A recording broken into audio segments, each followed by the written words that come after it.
Hello सभी को, जय श्री कृष्णा, राधे राधे। लेके आ गया हूँ वीकेंड एनालिसिस आपके लिए। लास्ट वीक हमने मार्केट देखा था और मार्केट में हमने लास्ट वीक कहा था कि निफ्टी पे जो एक स्ट्रॉन्ग सपोर्ट जोन है वो की है 24,700 से लेके 24,600 के रेंज में। और एग्जैक्टली वहीं से मार्केट में बाउंस आया, बट मैंने आपको क्लियरली बोला था वीडियो में लास्ट वीक की कि मेरा अप्रोच सेल ऑन राइस का ही रहेगा, सेल ऑन राइस का ही रहेगा। और मैंने आपको इंट्राडे पर्सपेक्टिव ये भी बताया था कि अगर मार्केट 25,000 के आसपास मिलती है तो हमें वापस वहां से शॉर्टिंग की अपॉर्चुनिटी देखनी चाहिए, जिसका स्टॉप लॉस होगा 25,100। गई मार्केट यहाँ पे, अगर आप देखो 15 मिनट का चार्ट देखो तो गई मार्केट यहाँ पे रेंज में 24,955 के आसपास, और वहीं से मार्केट में फॉल आया।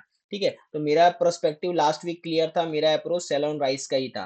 बट अगर हम अभी इस वीक की बात करें क्या लगता है और कैसा था। हाँ, और लास्ट वीक मैंने आपको स्मॉल कैप का भी बताया था कि स्मॉल कैप में मेरा व्यू जो है वो बाउंस का ही है। यहाँ कहीं से बाउंस आ सकता है, बट वहां पे देखना पड़ेगा सस्टेन करता है कि नहीं करता है। तो ठीक है, हम बात करते हैं अभी लास्ट वीक क्या हुआ वो आपको रिमाइंड करवा दिया। तो दिस वीक क्या लगता है, मार्केट बहुत ही क्रूशियल स्टेज पे है मार्केट। अगर मैं बताऊं निफ्टी की, तो निफ्टी बंद हुई है 24,565 के आसपास। तो अब यहाँ से कैसा क्या पर्सपेक्टिव फैक्ट होता है कि कैसा क्या रुक सकता है नहीं रुक सकता है, देखते हैं मार्केट। ठीक है, अगर मैं सपोर्ट की बात करूं तो निफ्टी के लिए अब जो सपोर्ट का काम करेगा वो ये वाला लेवल है 24,450 से लेके 24,350। आप राउंड फिगर में मान के चलो, ये बहुत स्ट्रॉन्ग सपोर्ट जोन है।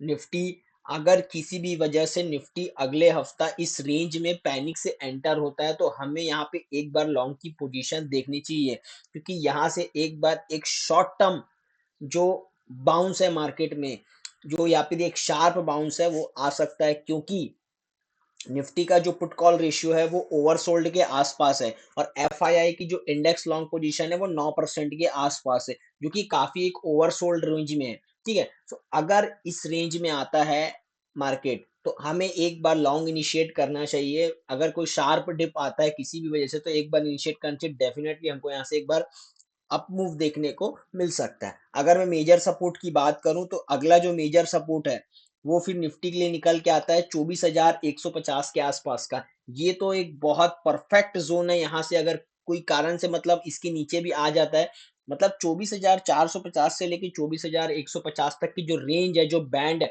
ये बहुत एक स्ट्रॉन्ग सपोर्ट रेंज है। और अगर डेफिनेटली मार्केट इस कारण में अगले हफ्ता आ जाता है, अगले एक हफ्ते में, तो यहाँ पे हमें लॉन्ग इनिशिएट करना चाहिए और हमें शॉर्ट भी काटना चाहिए, क्योंकि ये जो रेंज है यहीं से एक बाइंग प्रेशर ट्रिगर हुआ था मार्केट में। और डेफिनेटली यहाँ पे आने के बाद एक बार फिर से हमें एक अच्छा खासा अपमूव देखने को मिल सकता है। As a short term investor, as a swing investor, as a positional investor, अगर इस रेंज में निफ्टी आता है तो यहाँ पे आप लॉन्ग पोजिशन इनिशिएट कर सकते हो। स्टॉक्स में भी कर सकते हो, अच्छे जो स्टॉक सपोर्ट पे हैं।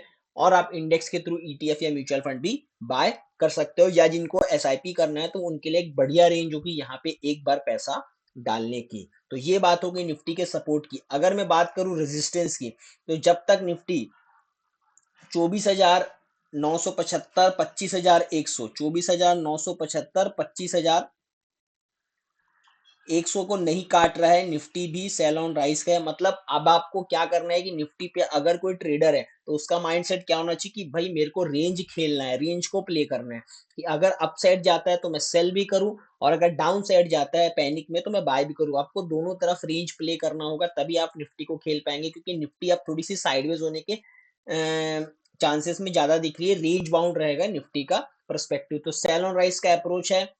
बट अगर कोई अब यहाँ पे रिस्क रिवॉर्ड रेशियो नीचे के लेवल पे फेवरेबल दिख रहा है, मतलब बाइंग साइड, तो कोई भी डिप आता है तो हम देख सकते हैं। ठीक है, नीचे में आपको मैंने रेंज बता दिया। अगर मैं बात करूं बैंक निफ्टी का, बैंक निफ्टी का अगर रेंज बताऊं तो बैंक निफ्टी को मैंने लास्ट वीक बोला था कि हम इसको अवॉइड कर रहे हैं क्योंकि इसमें कोई क्लियर व्यू नहीं है। बट बैंक निफ्टी भी वहां से अच्छा खासा डिप दे दिया। स्टिल बैंक निफ्टी एक साइडवेज टाइप का स्ट्रक्चर है। तो अगर पैनिक वैनिक में बैंक निफ्टी भी मिल जाता है, पैनिक में भी अगर बैंक निफ्टी इस रेंज में मिल जाता है जो कि 25,000, 55,200, 55,700 की रेंज है, इस रेंज में भी बैंक निफ्टी भी एक अच्छा बाय बन सकता है, कोई दिक्कत नहीं है। बट व्यू पिक्चर निफ्टी पे क्लियर है तो मैं ये बोलूंगा कि निफ्टी बेटर है। देन अगर मैं बात करूं निफ्टी स्मॉल कैप का,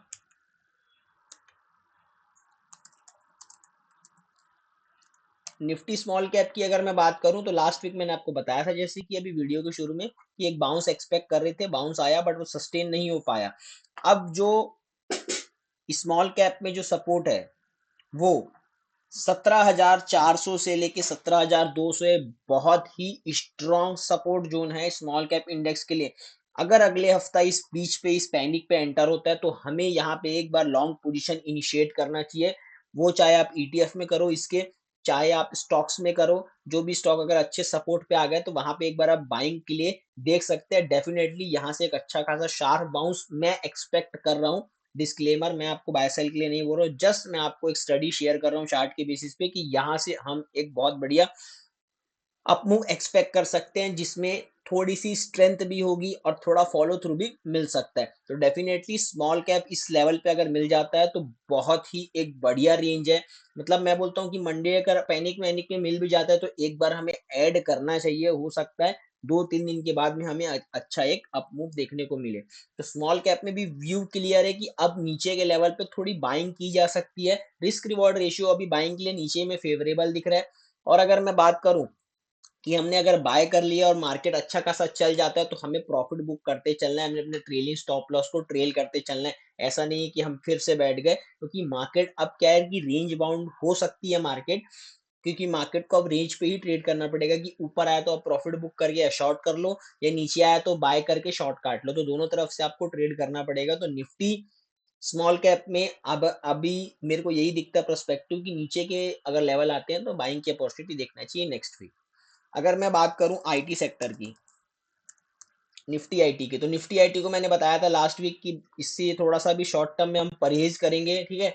और वैसे ही हुआ कि निफ्टी आईटी भी गिरा है, नीचे आया है। बट क्या है कि निफ्टी आईटी अब थोड़ा सा ऐसा लगता है कि शॉर्ट टर्म में एक बार थोड़ा संभल सकता है, बट स्टिल मैं वही बोलूंगा कि स्टॉक स्पेसिफिक आप बिल्कुल अवॉइड करें। अगर आपको इन्वेस्टर पर्सपेक्टिव है तो ईटीएफ या म्यूचुअल फंड के थ्रू एसआईपी करें। स्टिल मेरा व्यू है कि स्टॉक्स को अवॉइड करेंगे जब तक प्राइस एक्शन, जब तक कुछ चीजें फॉर्मेशन नहीं होती है, तब तक स्टिल हम बॉटम फिशिंग इस सेक्टर पे, मेरा पर्सपेक्टिव है तो मैं तो नहीं करूंगा। आईटी सेक्टर पे मैं थोड़ा सा अभी दूर रहूंगा। हमने लास्ट वीक आपको सेक्टर के बारे में एक दी थी, फार्मा सेक्टर, और मैंने आपको क्लियरली बोला था कि फार्मा सेक्टर में यहाँ पे था फार्मा सेक्टर की अगर ब्रेकआउट दे देता है, सस्टेन करता है तो हम देखेंगे, और उसके बाद भी रिजल्ट सेशन चालू है। मैंने आपको कहा था कि ब्रेकआउट दे देता है फिर देखेंगे, क्योंकि रिजल्ट सेशन चालू है तो हम कोई भी ऐसी बड़ी पोजीशन नहीं बनाएंगे स्टॉक्स में, क्योंकि रिजल्ट सेशन चालू है तो हम कॉशन में रहेंगे। डेफिनेटली आप देख लो फार्मा सेक्टर बहुत जोर से गिरा है, न्यूज का ट्रिगर था, टैरिफ का ट्रिगर था। तो इसके चलते इसीलिए मैं कहता हूँ कि थोड़ा सा क्या होता है कि साइकोलॉजी पे काम करना बहुत इंपॉर्टेंट है मार्केट में। देखो चार्ट तो अपनी जगह, but if you have psychology then आप मार्केट को अच्छे से अप्रोच कर सकते हो। तो निफ्टी फार्मा पे वही व्यू है। अब निफ्टी फार्मा यहाँ से अगर कोई और थोड़ी गिरावट देता है डिप पे तो देख सकते हैं, बाकी रिजल्ट सेशन चालू है तो थोड़ा सा ट्रेड आप लाइट पोजीशन के साथ ही करेंगे, ठीक है, फार्मा में। और अगर मैं आपको एक चीज ये बोलूं कि अब अगर ग्लोबल मार्केट की बात करूं, जैसे कि डाउ जोन्स है, ग्लोबल मार्केट की बात करूं तो ग्लोबल मार्केट में अच्छा खासा सेल ऑफ ट्रिगर हुआ 2-3 दिन में। बट आप ये देखो कि इंडिया का मार्केट इतना मैच्योर हो चुका है, इंडिया का मार्केट इतना मैच्योर हो चुका है कि इंडिया का मार्केट पहले गिर जाता है, इंडिया के मार्केट से पैसे पहले आउटफ्लो हो जाता है, बाद में यूएस का मार्केट गिरता है। तो अभी इंडिया की ताकत क्या है कि इंडिया का मार्केट को देख के अमेरिका का मार्केट चलता है। आप देखो ना, जैसे ये डाउ जोन्स का चार्ट है, देखो डाउ जोन्स में कब सेलिंग आया, 29-30 जुलाई को सेलिंग आया, ठीक है।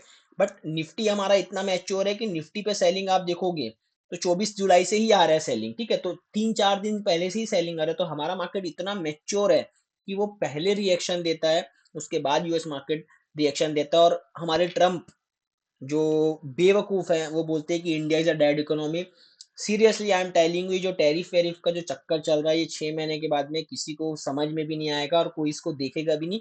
और मार्केट भी इस चीज को इग्नोर कर देगा कि भाई साहब कोई टैरिफ आया था, कोई ट्रम्प था, किसी ने लगाया था, बिल्कुल अवॉइड कर देगा। क्योंकि मार्केट भी समझ रहा है कि ये बेवकूफी कर रहा है हर चीज पे, ठीक है। थोड़ा शॉर्ट टर्म मार्केट में अर्निंग्स के कारण मार्केट में डिप आई है, बट एक्चुअली में टैरिफ की वजह से नहीं आया है। तो मैं यही बोलूंगा कि टैरिफ से कोई भी घबराने की जरूरत नहीं है। As a investor, as a mutual fund ETF investor तो बिल्कुल नहीं घबराना है, क्योंकि ये बेवकूफ है ट्रम्प। ये क्या कर रहा है इसको खुद को होश नहीं है, और आने वाले 2-3-6 महीने में मार्केट भी इसको मैच्योरिटी से एब्ज़ॉर्ब कर लेगा और मार्केट अपने नए ट्रिगर की तरफ बढ़ेगा। तो यही मैं कहूँगा कि इंडिया की स्टोरी इंटैक्ट है, कोई दिक्कत नहीं है, बट ये है कि शॉर्ट टर्म में पेन आते रहेंगे ऐसे, तो उससे हमें हमें बियर करना पड़ता है। तो इंडिया का मार्केट हमारा इतना मैच्योर है कि पहले गिर चुका है, तो इसीलिए मैं ये बोल रहा हूँ कि अब यहाँ से निफ्टी पे अगर कोई भी गिरावट मिलती है, पैनिक में मिलता है, तो हो सकता है निफ्टी अब यहाँ से सपोर्ट रेंज पे घुसने की कोशिश करे और यहाँ से हमें अच्छा खासा अब नेक्स्ट वीक में एक बाउंस ट्रिगर देखने को मिले, क्योंकि पोजीशंस ओवरसोल्ड है, मार्केट का पुट कॉल रेशियो ओवरसोल्ड है। सो यही था मेरे तरफ से आज का वीकेंड एनालिसिस। लास्ट वीक मेरा अप्रोच सेल ऑन राइज का था। दिस वीक अगर पैनिक मिलता है तो नीचे पे एंट्री मारने की कोशिश करेंगे। सेल करना है बट एक अच्छे रेजिस्टेंस पे सेल करेंगे अगर यहाँ से नीचे से बाउंस आता है। So that's all from my side. Sayonara. Radhe Radhe.